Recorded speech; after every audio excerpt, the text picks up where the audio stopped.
Question number 3, Fletcher Tabuteau. Thank you, Mr Speaker. My question is to the Prime Minister. Does he stand by all his statements? The Right Honourable Prime Minister. Mr Speaker, yes. Supplementary. Supplementary question, Fletcher Tabuteau. Thank you, Mr Speaker. Why did his government reject an invitation from Silver Fern Farms within the past year to discuss potential investment? The Right Honourable Prime Minister. Mr Speaker, I don't have any details of where that invitation was sent. You need to direct it to the Minister that received it.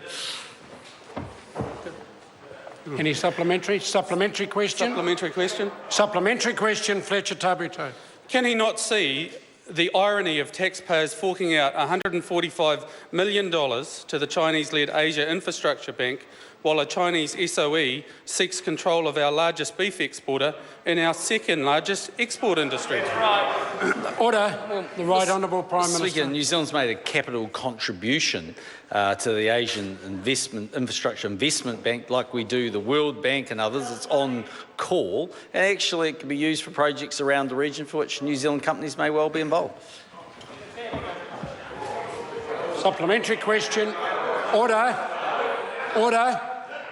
That's sort of the interjection I was talking about earlier. If a member wants to be going early from my right-hand side, I can assist.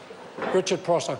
Thank you, Mr Speaker. To the Prime Minister, what material difference in circumstances supports his statement, quote, "It's not really a matter for the government," unquote, in relation to taxpayer support for Silver Fern Farms, as opposed to his government's corporate welfare given to overseas-owned MediaWorks, which received $49.8 million taxpayer loan, which Minister Amy Adams said, quote, "took the financial pressure off..."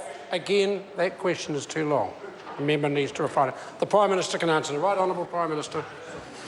Well, firstly, Mr Speaker, Silver Fern Farms isn't asking the government for money. That's right. It's in the process of looking to obviously raise more capital, and one of the interested parties clearly has been a Chinese entity, Mr Speaker. In relation to MediaWorks, I happen to remember that some time ago that was done to a range of entities. It was to allow them during the global financial crisis for all of those licence holders to basically pay over time their licences at actually above commercial rates, and the government actually made money on the deal.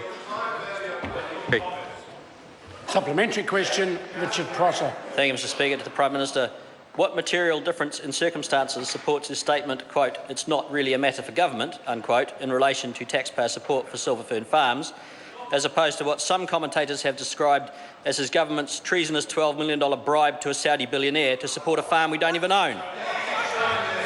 The Right Honourable Prime Minister. Well, Mr Speaker, in the first instance, as I said earlier, when it comes to Silver Fern Farms, they're not asking the government for money.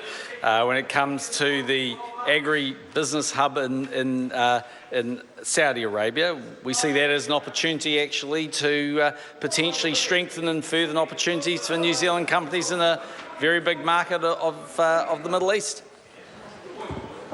Point of order, Fletcher Tabuteau. Thank you, Mr Speaker. I seek leave to table a written answer received only today, confirming Mr English declined an invitation from Silver Fern Farms. Order. Can I just clarify, when the member says he's received it today, is the member saying it not yet been published? That's correct, sir. Then I'll put the leave sought to table that particular answer. Is there any objection? There is none. It can be tabled. Question number 4, Grant Robertson. Thank you, Mr